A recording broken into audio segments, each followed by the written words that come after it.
the Hockey Hub Podcast. So glad you could join us. Adam Pellerin alongside Andy Brickley. Brick, it has been a while since we have hopped on here. We had the holiday. We had some special episodes. This is the first time in 2025 that you and I have got to do this show. It's good to be back. Yeah, and a belated happy holiday, Merry Christmas, and Happy New Year. It's not been all that happy in terms of the Bruins and stockpiling points, but I will wish you a Happy New Year, and hopefully things will turn a little bit better for the local club.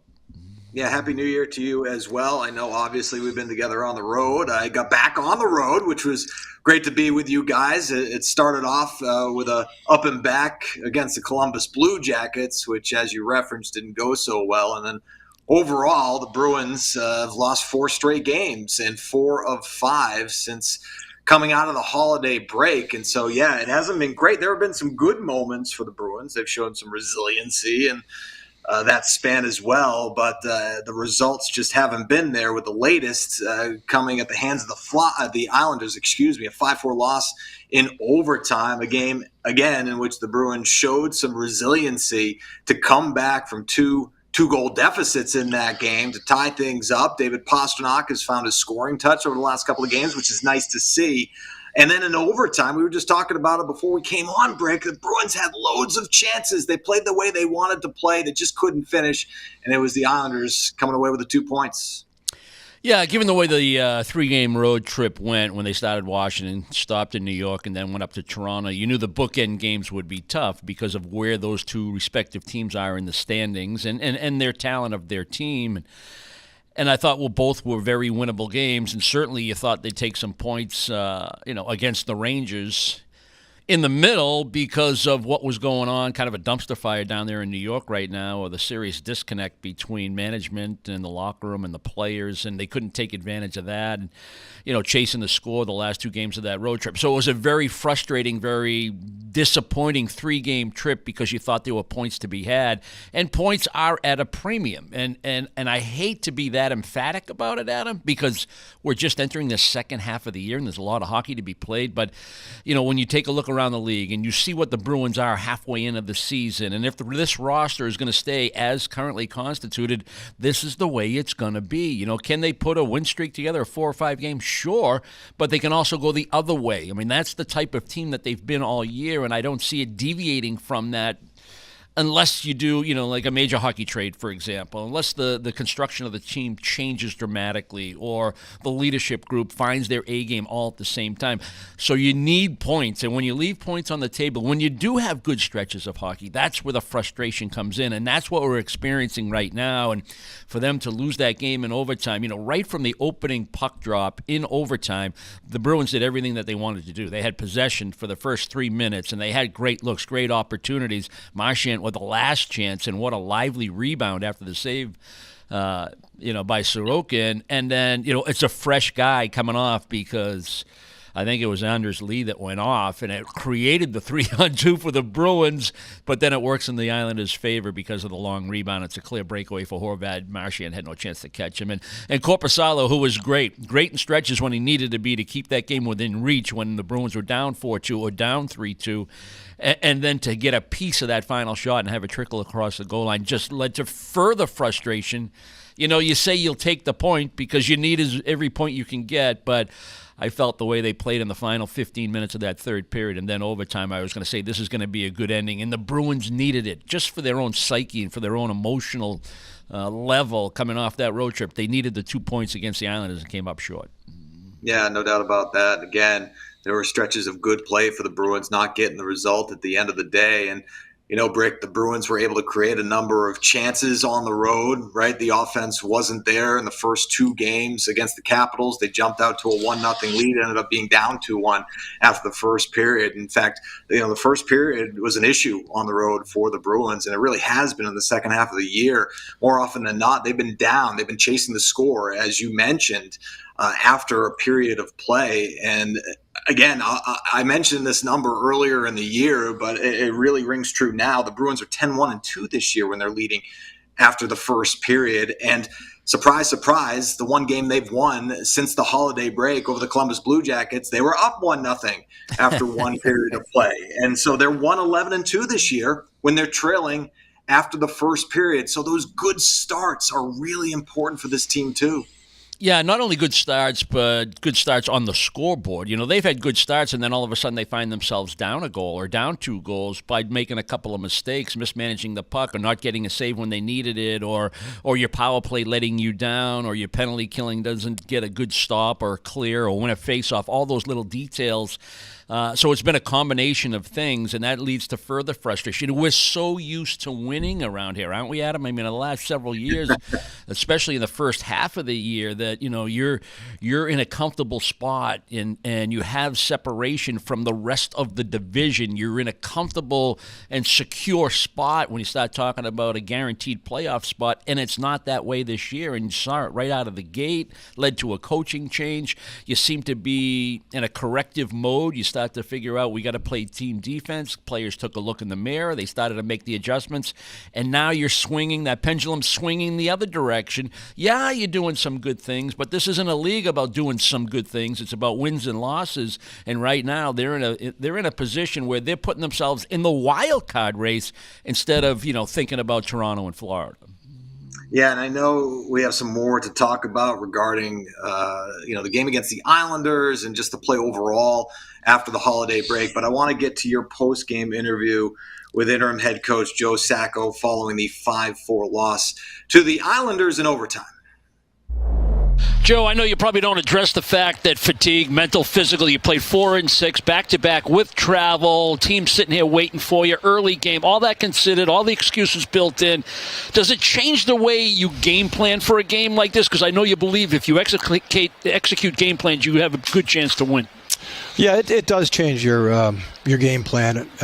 You certainly have to understand what's going on, the circumstances, right? You have that late game last night. It's a late night for the guys, and we come in the next day. But that's part of managing the game the right way, and that's part of executing, making sure that your shift lengths are accurate, that you're managing the puck, especially early on in the first couple periods there, and then the second period's critical, right? So those are all part of game management, especially on those back-to-back situations. Yeah, and it seemed like the second period, a lot of shots for the Islanders. They probably got the better of the neutral zone play. You guys look like you were caught in between the forecheck and the back check at times.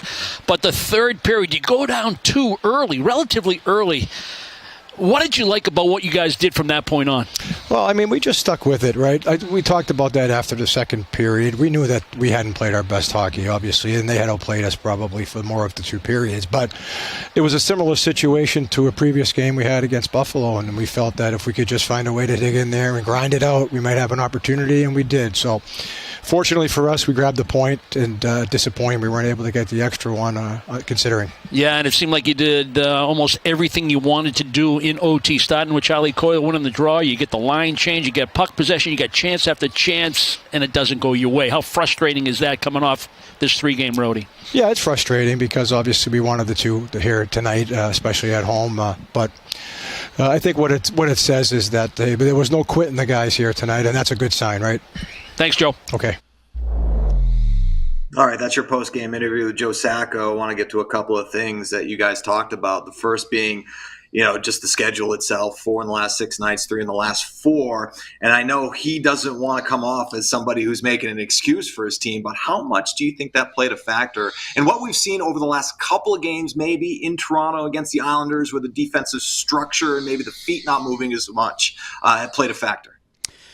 There's a phrase, Adam, that sometimes gets used, and it's called a scheduled loss. And it's basically saying you have no chance given what you've gone through and what the team you're playing against, whether it's 5-7, 4-6, a team that's in your town waiting for you. You're coming off the road. You're getting in late at night. Energy expended in the previous games to try to get points, and then the emotional toll when you don't have points. Like, it all lined up for a scheduled loss. And I don't put that game in that category because of the opponent. I thought the Islanders, even if the Bruins didn't have their A game, even if they had a C-plus game, that they could still beat that team because I'm not impressed by the Islanders. And it was a very winnable game. And after the second period, I remember Dale and the boys down between periods, they said, well, Brick said this is a winnable game. And Dale said, how? and you saw in the third period how, because, you could just hang in there with that team, and they're going to give you opportunities if you find some kind of pressure on them when they're trying to manage the puck in their own zone. And you saw that with the two Pastrnak goals. The first one was a great steal by Geeky, and Pasta's ready for the one-timer. The other one was off a nice play by Zadorov in the neutral zone where you get quick re-entry. They don't know how to defend. They don't know if they're playing man-to-man or if they're in a zone, and you can take full advantage of that. And then the Bruins create unbelievable chances with puck possession in overtime, and you don't win the hockey game. So it was very winnable despite being outplayed for 40 minutes. But fatigue is an issue, mental and physical. And when Joe starts talking about, we got to manage the game, we got to manage the puck, that's where it's all about high percentage plays and not turning the puck over and valuing the puck. And even if it's boring hockey or if it's conservative hockey, at times that's what you have to do.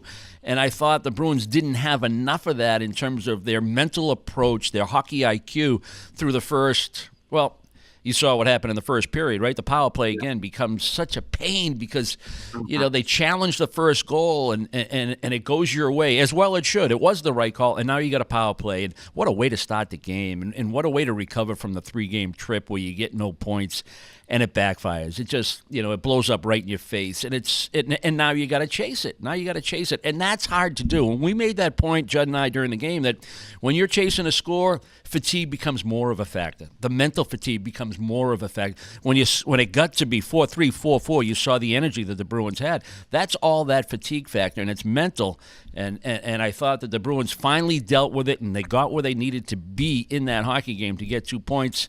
And here we are talking about just the 1 point in the last 4 anyway. I guess you could make it, 3 out of the last, whatever that might be, right? Yeah, they have 1 point in the last 4 games, and they have 3 points after the holiday break, and they've chased the score in every single game except for the 4-0 win over Columbus. And you talked about the power play. I don't want to really get into the power play. I think we've talked at length about the power play and what needs to be done to fix it. I mean, they just have to it continues to be a work in progress. It continues to be something that they can't even build any momentum off of as well. But I do want to talk about maybe a silver lining. And you talk about chasing the score. You never want to do that. But at least the Bruins, over the last couple of games when they've been down, have shown some resiliency. Is that something that they can build off moving forward?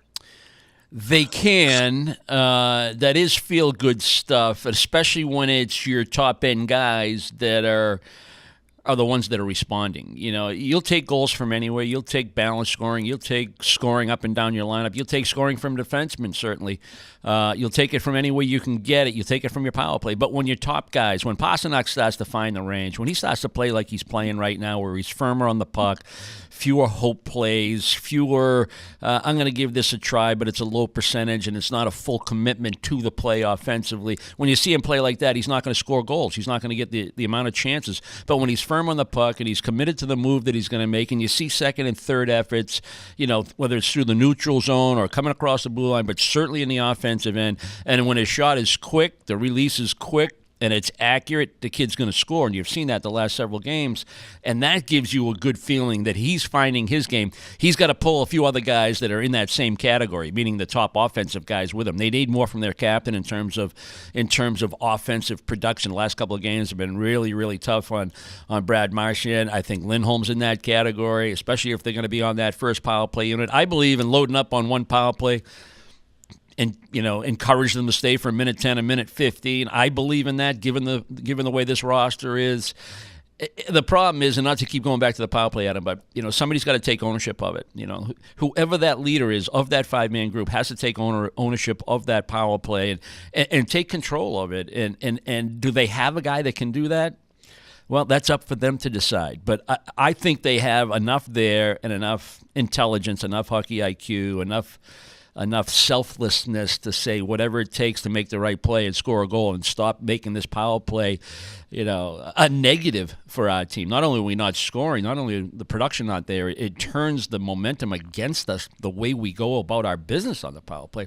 So back to my point about Pasta, I think he's the guy really that can take that feel good from the bounce back ability, the resilience, keeping yourself in the game. I think that goes a long way in that locker room. To look around the room, if you're in there, your role player, say, look at Pasta. Pasta's all in. Pasta's on. He's feeling it. This is good. We're going to win. We got a chance to win tonight. We're going to score some goals. And I think that's the way it's been the last 2 games, despite the fact that they only have the 1 point. You're watching the Hockey Hub, and if you like what you see or hear, make sure to like and subscribe to the show. Hockey Hub can be found on YouTube, Spotify, Apple Podcast, Amazon Music, and wherever else podcasts are found. Adam Pellerin and Andy Brickley here with you as we deliver episode number 26 of the Hockey Hub. I didn't even get into the jersey numbers. I'm rusty because we haven't done this in a couple of weeks, Brick, and I have to now rack my brain. I think the number 26 that comes to mind for me, aside from Mark McLaughlin, who's wearing it now, is Mike Milbury. That's a Mike Milbury 26. So there you go. Yeah. Certainly watched Mike when I was a youngster or younger person. Certainly part of that Lunch Pail AC group that was always entertaining. And Mike laid it on the line every night, had a great career. Local guy, I appreciate all that. Certainly in my years in Boston, 26 was one Glenn Wesley. Yes. Who was part of the Cam Neely deal, if people remember. And that kid, I'm telling you, he was a good player, Adam. He could skate. He could skate all day. And, he had everything it took to play the game. He could skate. He could move the puck. He could shoot it. He was strong. He was physically fit. He loved the game. Yet you felt like he left you wanting more. Like, give me more. Like he could have been even, better player. Then he went down to Hartford, Carolina, and he played what? He must have played 1,400 games in this league, I think. Yeah. And a big part of that was because that kid, he could throw his skates on right now and wouldn't look out of place. That's how gifted a skater he was. And I apologize, Brick, because one of our best of episodes was episode number 25. And Andy Brickley 25. So, I think I just have to recognize that now. Hockey Hub Podcast, episode 25, and Andy Brickley 25. Yeah, so you mentioned Mike Milbury 26. 25 for me when I was young was Gary Doak, the late Gary Doak. Sammy, what an awesome guy he was. And when I came to the Bruins, I was one of those guys that, give me a number. I'm just happy to have that B on my chest. And I got 25, and the year before I came to the Bruins, that was Willie Plett that wore 25. So that jersey was a little big on me. All right. So as we continue episode number 26, we were talking about number 88, and let's hear from David Pastrnak after another 2-goal performance following the overtime loss to the Islanders. Obviously it's nice. It's always nice to score goals. You don't take it for granted in this league. But definitely would feel better if end up with a dub and so mix emotions obviously. But how I said, just want to get on a winning streak. And we have a good team coming into the town. David, a lot of guys have talked about trying to get confidence in their game. You get 2 games like this with 2 goals in each game. Do you feel confident? At this point, are you feeling it? Today I felt really good, to be honest. Yesterday, obviously, not that great. But today, honestly, I think it was one of my better games. Felt good, energy-wise. I was moving, was feeling it. So, definitely today felt confident, was making plays. I think our line was all around it first 2 periods, and then third period we kind of have nothing and we scored 2 goals. That's crazy how the hockey works. I thought our first 2 periods as a line, we spent almost every shift in the old zone and just couldn't bury one, and then all of a sudden in the third it broke. So, I felt great today. All right, so that's David Pastrnak after scoring 2 goals for the second straight game against the Islanders, 2 goals against the Maple Leafs as well, coming in that third period for Pasta. Brick, I wonder how much of David Pasternak's goal-scoring struggles had to do with Some of the things we talked about with some of the big names on this roster in terms of injuries, right? We talk about Brad Marchand and the 3 off-season surgeries, and then Pasta revealed that he was dealing with something. I don't know if that's the case, but I know that we weren't seeing the David Pastrnak that we were used to seeing from a goal-scoring perspective early on. Yeah, he got to the point where he was turning down opportunities to shoot the puck, and that's not a good sign for David Pastrnak. And I think he's kind of reset, rethought, feels better probably physically. Might have been dealing something, to your point. You never really know with him, but the little things that you see when he's playing the game is, how firm is he when he has the puck? How easy is it to take it away from him? Does he paint himself into a corner because he stops moving his feet? He stops skating, he's looking around, he's gliding, he's looking to make a play, and that's not his game. He's a guy that plays in motion. He's a guy that when he's firm on the puck, when he's trying to beat a guy one-on-one, or he's getting near the shooting zone where he knows he can score from, and he's got that on his mind. When he plays like that, he's a dynamic player, and that's what we're seeing over the last couple of games, and he needs to continue that because the schedule is very, very difficult right now. You got Edmonton at home, and then you got to go on the road. You got the Florida swing, Tampa and Florida, and then you come home and play Tampa. I mean, this losing streak at 4, you projected it could get a little carried away in a negative fashion if you don't start doing a better job of managing the puck and getting more from other players. And, Marchand had a good stretch of games, consecutive streak of games, right, with points. What did he get up to, 10, 11, 12? Yeah, I think it was 12. I think he got up to 12. Yeah, and you were player to have that long of a point streak. Yeah, the longest I think was 13 at that point in the league, right. and he was threatening that, and you felt good. You felt like maybe he turned a corner. He's been on public record saying, I'm never going to be 100% this year. Just got to deal with it because of the missed time training. I understand all that, but he was doing and playing the way he needed to play, given how he felt to be an impactful, productive player. But that's gotten away from him. He's in one of those. He's one of those roller coaster where he's in dip right now, or he's not handling the puck well. He's not getting where he needs to get. He's not getting his shots through. He had the chance to win it in overtime last night. It doesn't go his way, but and you need him. He's a big part of what the Bruins do in every aspect of what they do. Killing penalties, power play, 5-on-5, goals, big plays, tenacity, winning pucks. He leads by example, and we need all that from him. The Bruins need all that from Brad Marchand on a nightly basis, like he's done his entire career. And when it looks like this, and you're getting goals, and you're getting that determined effort from Pastrnak, the Bruins don't have enough in terms of high-end offensive talent to carry the offense. And if you're not going to get it from lines 3 and 4, that top 6 becomes a concern. Like, how do we shape it? How do we construct it? Should Coyle play the wing? Are we a better team with him in the middle? Should be a third-line center? Do we have enough, if we play him as a third-line center, to have a top 6? And these are the things that the previous coach, Monty, dealt with, and Joe's, Sacco is doing the same. He's trying to find what works best for the group to give us a better chance to win, to give us a better power play, to score more goals, and I feel like it's going to be like this the entire year. I don't know if they'll ever solve it, and they got to hang in there and win games and beat the teams that are below you in the standings. That'll be the key for the Bruins the rest of the season. And last night was one of those opportunities I thought they should have. They certainly had every opportunity late in the hockey game. They don't do it. Now you're facing some of the iron here in the next several games. For more on the Bruins and the biggest trending news in the sports world, check out Boston Has Entered the Chat, hosted by George Bellecci and Travis Thomas, available on YouTube, Spotify, Apple Podcasts, Amazon Music, and wherever else podcasts are found.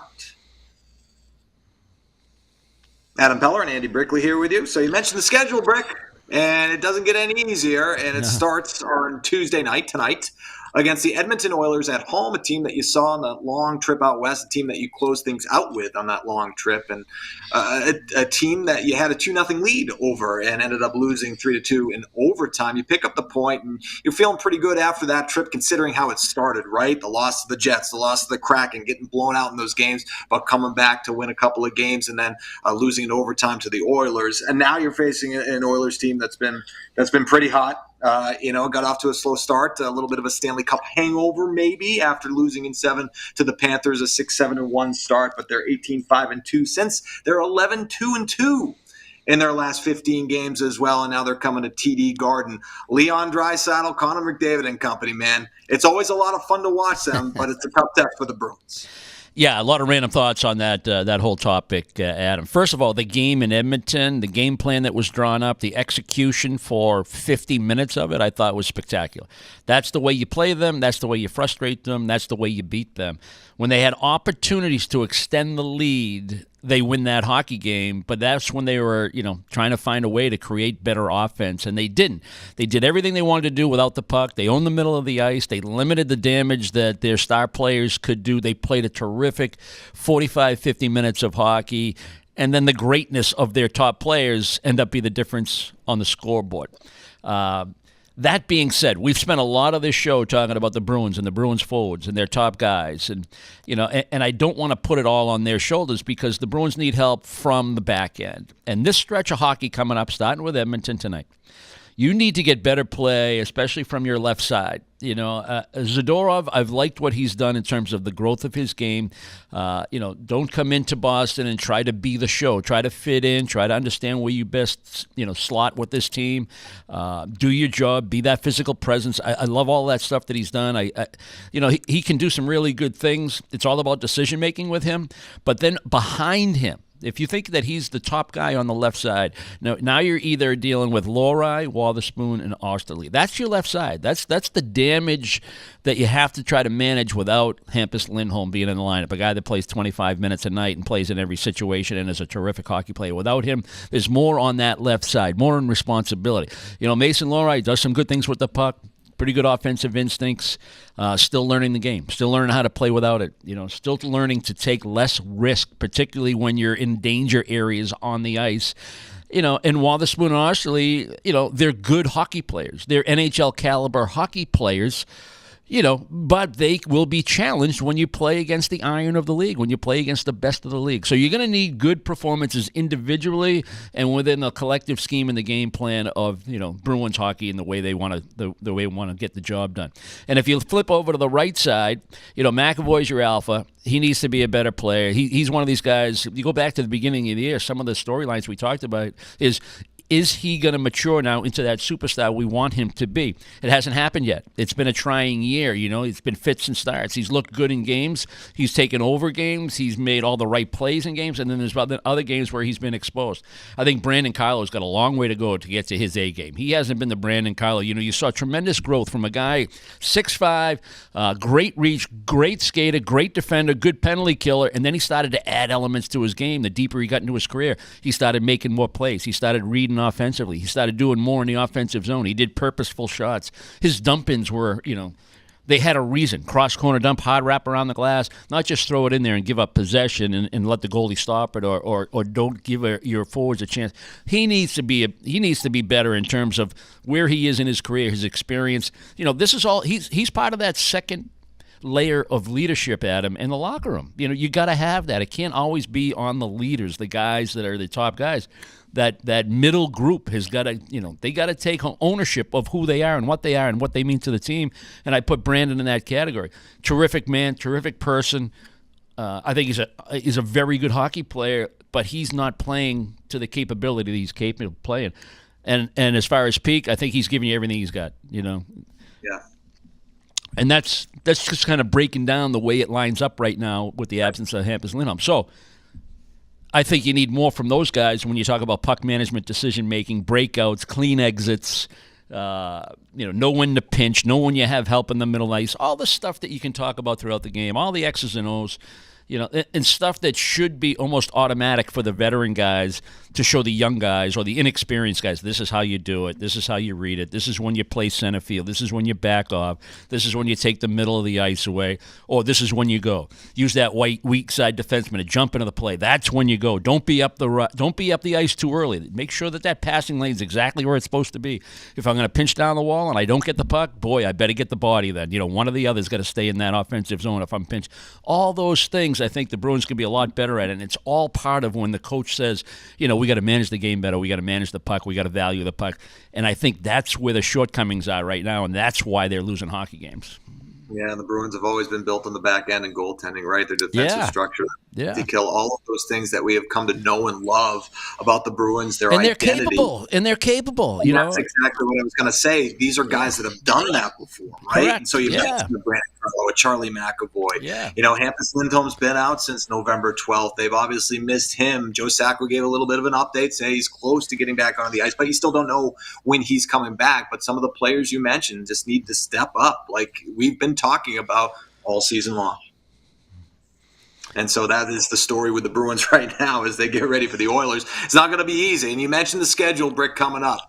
You got the Oilers at home, and then you got the mom's trip, which hopefully will inspire the boys with mom, right? All of those car rides back in the day where the moms sacrificed so much to have their kids play hockey. And so maybe they could use a little bit of that as they head to Tampa and into Sunrise on Saturday. What do you think? Yeah, no, I think that's a good point, and I think that I hope that that's an advantage for the Bruins. I hope they have enough pride and want to show how much they appreciate that sacrifice that was made younger in life, and here's the level that we are at now, and be proud and play proud and compete and don't take losing. I just refuse to lose, and hopefully that's the case. I will say this, Adam, though, I'll put my fan hat right on.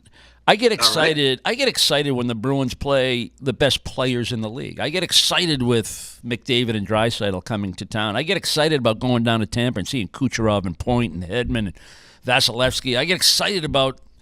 I would like to have the game in Sunrise. We're not going to have it, but I get excited about watching the Stanley Cup champions.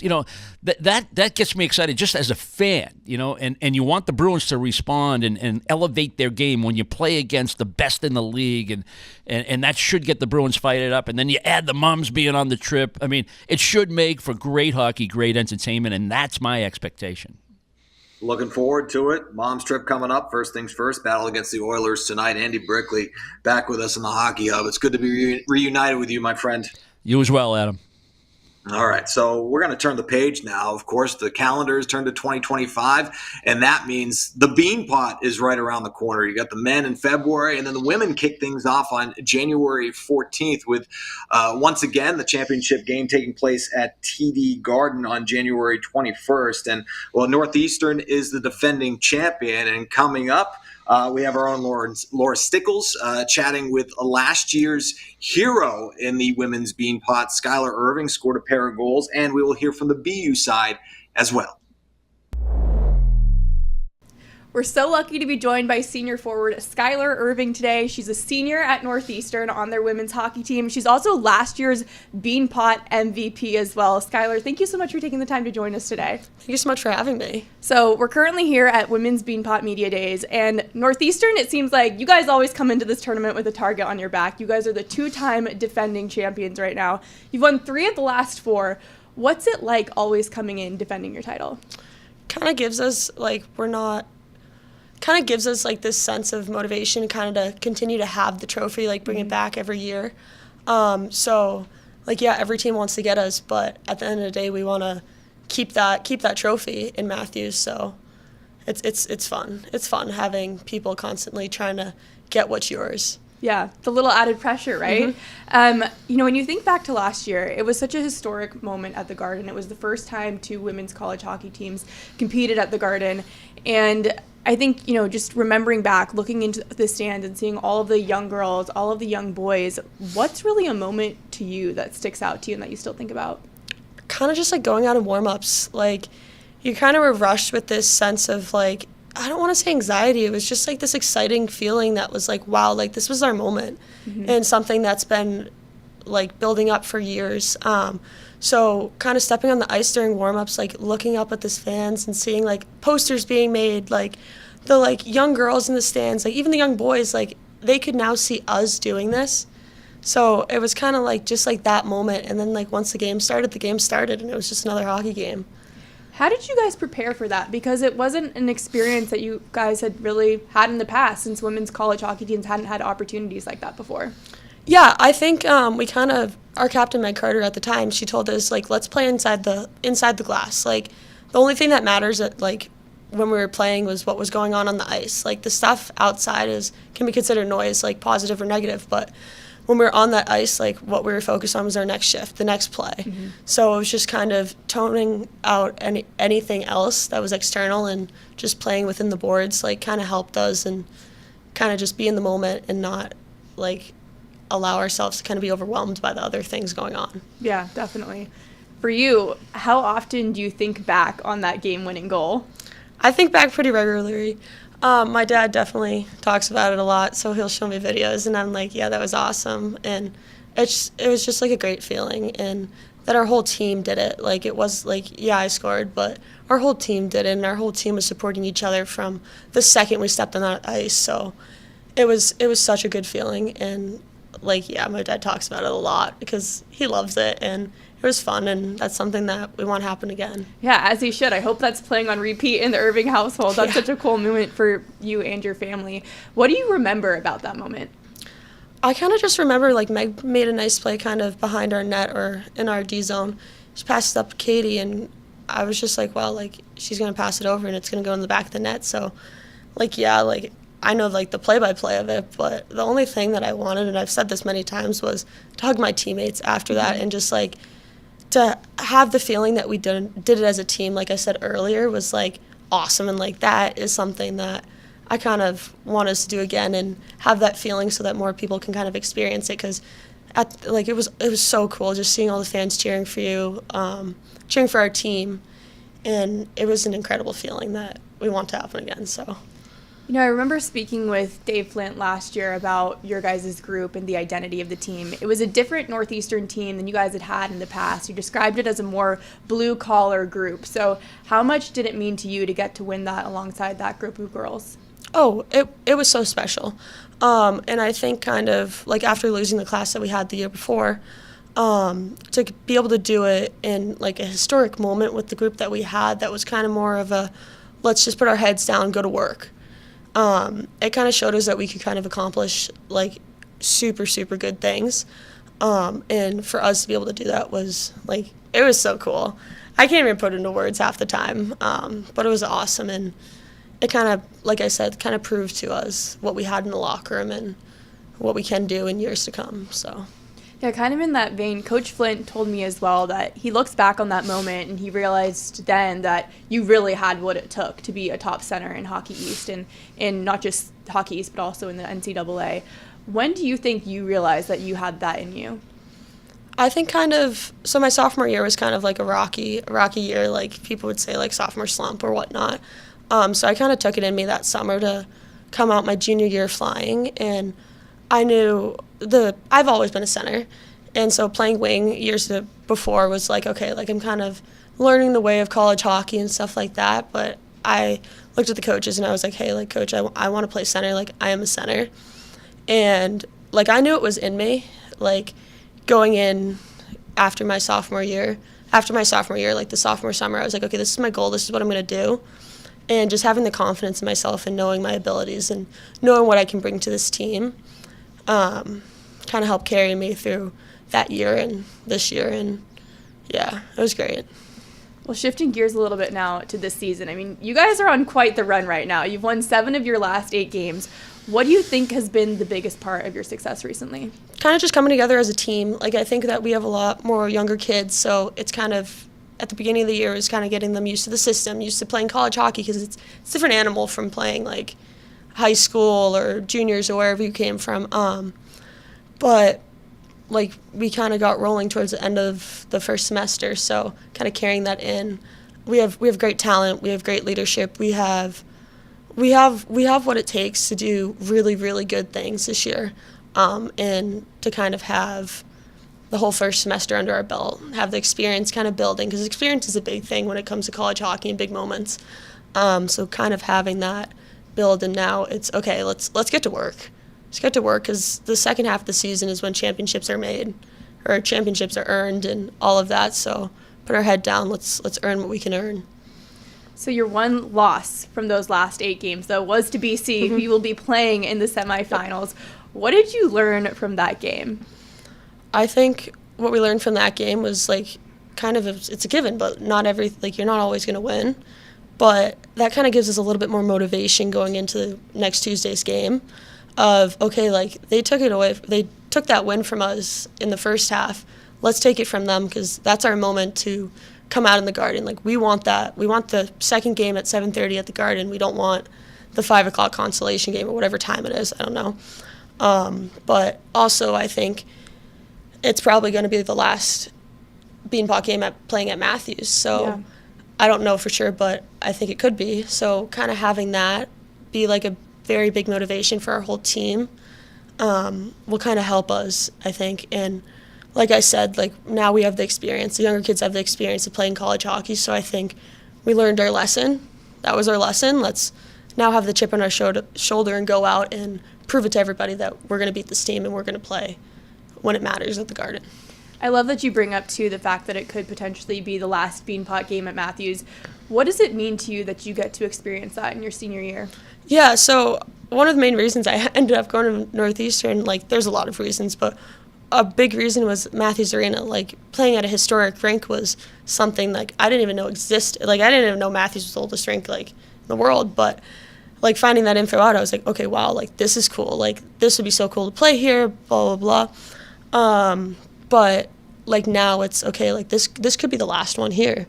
So like, yeah, it's sad, yeah, it's heartbreaking, but you kind of want to leave it like on a good note. Mm-hmm. So we want to end Matthews, the time that Matthews had, on a good note and leave it with a bang and make some history. So I love it. What are your goals really heading into this tournament in the last half of the year? Obviously, Beanpot is a big one and you want to win this, but what do you think this team has ahead of you? Yeah, totally. Like the Beanpot, like we're not looking too far ahead right now. It's game by game, day by day. So we have Tuesday, we have Yale, so that's the first focus, and then our focus, we refocus for the next Tuesday then when we play BC at Northeastern. So there's a lot of things I think this team could accomplish, from like hockey championships, making Frozen Fours, and anything can happen in college hockey right now. And I think that we have the talent in the locker room to accomplish the things that we want to in the big games at the end of the year when it really matters. Awesome. Well, thank you so much for the time, Skylar. We're really happy you were able to join us. Thanks for having me. Welcome back to Beanpot Media Days. I'm here with Julia Shaunessy and Maggie Hanzel. They're both defensemen for Boston University. Ladies, I'm so excited to have you here today, especially because, the season that you're having, you've been off to such a great start. And I know that BU women's hockey, you guys have held yourself to a really high standard for a long time, but the results the past couple of years probably haven't been where you wanted them to be. So for you, when did you realize that this season was going to be different? I can start. I think that the mentality just of everyone coming in this year was a lot different than in the past. People came in amazing shape. All of our testing in the beginning of the year went super well, and just right from the start, our practices were super intense. We always talk about how if we play in games like we practice, we'll be fine and we'll win games. So I think that intensity has just not staggered off at all yet this year. So I think that just keeping that moving forward. Yeah, I'd say the same. I think it was our first few weeks, was just crazy to see how much everyone bought in over the summer, and especially having older transfers come in and having the grad students, just having them be able to push the underclassmen and just set an example of what this team wants to do in the future and where we want to be this season was huge. But yeah, I think Maggie kind of covered it, but just the buy-in from everyone has been substantially better than any other season that I've been a part of. I like that you bring up the off season and how big of a factor that really was in all of this. What kind of conversations did you guys have going into the off season? Yeah, we had a lot of conversations, especially as a captain group and leadership group. We had a lot of conversations with the coaches just about where we wanted our culture to be and where we wanted to be as a team coming in. And then with that, we had a ton of conversations over the summer as a whole team, and just setting standards and expectations. And so I think going into preseason, there was no question about what was expected of anyone, and that's what really pushed people in the off season to be so in shape and just be so productive when we got here, so we could move right into things. Yeah, I would agree. And also, too, last year in the spring with the returning group, we had a lot of conversations of the culture that we wanted to build. Like we wanted it to be our own and come from us. So I think that because we built this culture that we have, everyone takes a lot more pride, and buy-in is a lot easier because it comes from all of us. So that's been really cool to see. So I know that work ethic is a big part of this culture, like you guys have already said, but what are some of the other pillars that you're really building around? Professionalism, I think, is big, like making sure you're taking care of yourself and what you need to do outside of the rink, and showing up every day to like put your best foot forward has been really big this year. Yeah, I think compete is another thing. I think that goes along with work ethic, but competing with each other and knowing that just because like a teammate might have to be hard on you or might push you past your limit, it's because they want you to be better, and that's something we've really focused on, and I think that's just translated so much to our game from practice. Those three things have been like everything that we've talked about basically this whole year. And Julia, I know you mentioned some of the transfers that have come in this year as well. Who's been somebody that you feel like has really stepped up or has really pushed this team?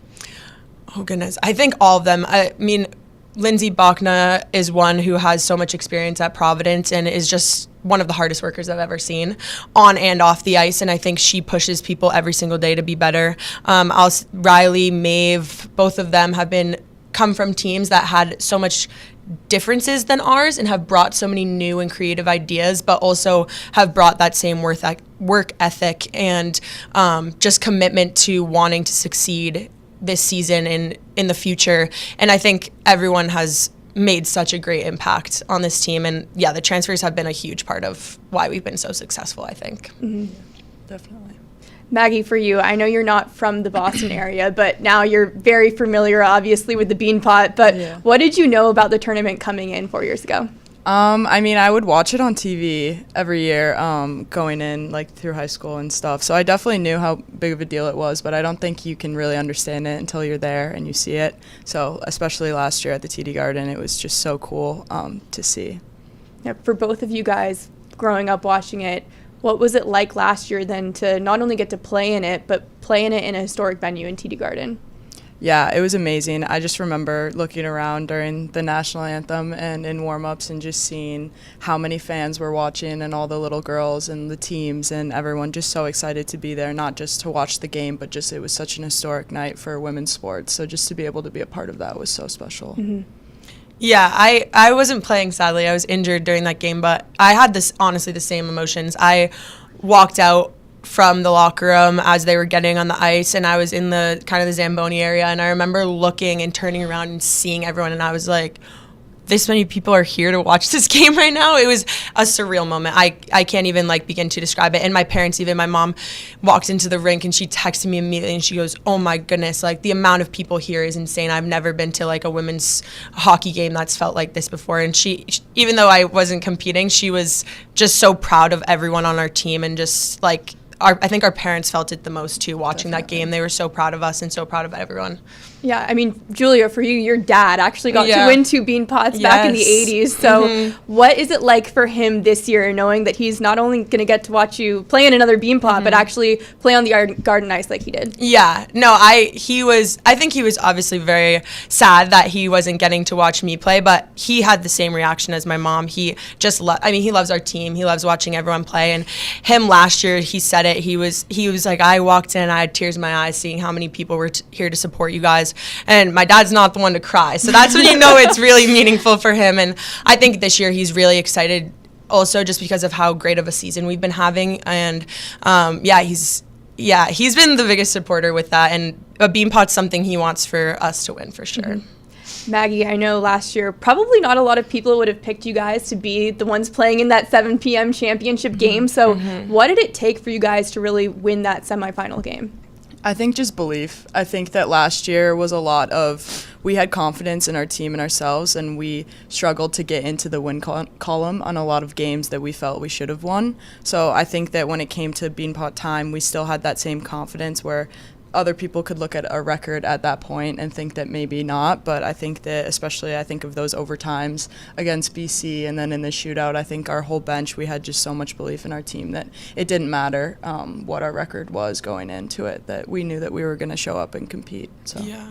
And then in that championship game against Northeastern, I know that it didn't end the way that you guys wanted it to, but to know that you made it all the way to the end and you were truly right there until those final seconds, what kind of confidence does that give you guys going into this year, knowing that you even have a much better team this year?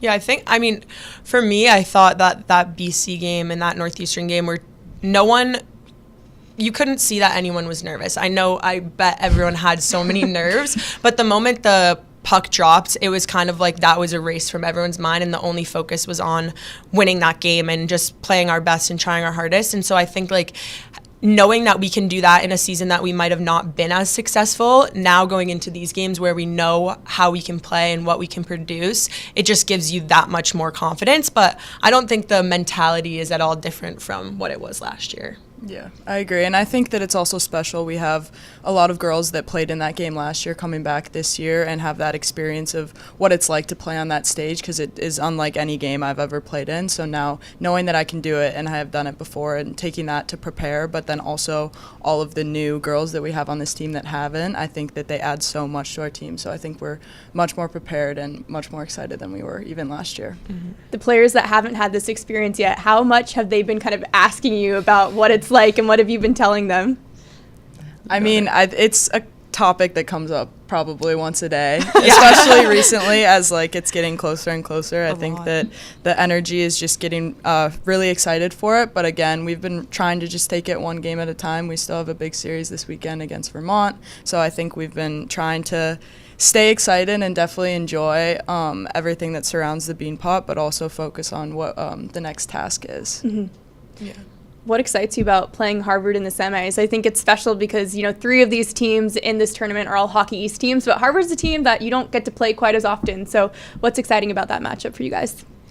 I think it's great to go into a game and not have any previous knowledge of a team. You don't know what to expect, basically. Obviously, we can do as much pre-scouting as is humanly possible, but that's never going to prepare you for what you're going to see on the ice. And I kind of like that. Obviously, Northeastern and BC, we've played and we know their style, we know what they're going to do, but Harvard gives us a whole new look at our game. And I think it also gives you that much more confidence if you're able to pull out wins against teams that you only see one time a season. It will give us that much confidence going into the next game or even into just the rest of Hockey East play, just knowing that we can beat a team that we haven't seen before. Yeah, I would echo that. I think that anytime you play a team from the Boston area, it's fun, even if they're not as familiar as like a BC or Northeastern. The rivalry might be pretty thick with them, but it's still definitely there for Harvard. I think it's fun. There's like a lot of local girls that everyone knows and familiar faces. So anytime we get to play outside of Hockey East, it's fun. All right. Well, thank you guys so much for joining me. Good luck next week. Thank you. To hear more of Laura Stickells' Women's Beanpot interviews and the latest on the biggest news in women's sports, check out Nesson's Women in Sports podcast, Respect Her Game. You can find it on YouTube, Spotify, Apple, Amazon, and wherever else you get your podcasts. Looking forward to the Women's Beanpot kicking off next week at Matthews Arena and looking forward to Bruins hockey tonight against the Edmonton Oilers. Thanks again to Laura Stickells and Andy Brickley as we wrap up episode number 26 of the Hockey Hub podcast. I'm Adam Pellerin, and we'll see you next time.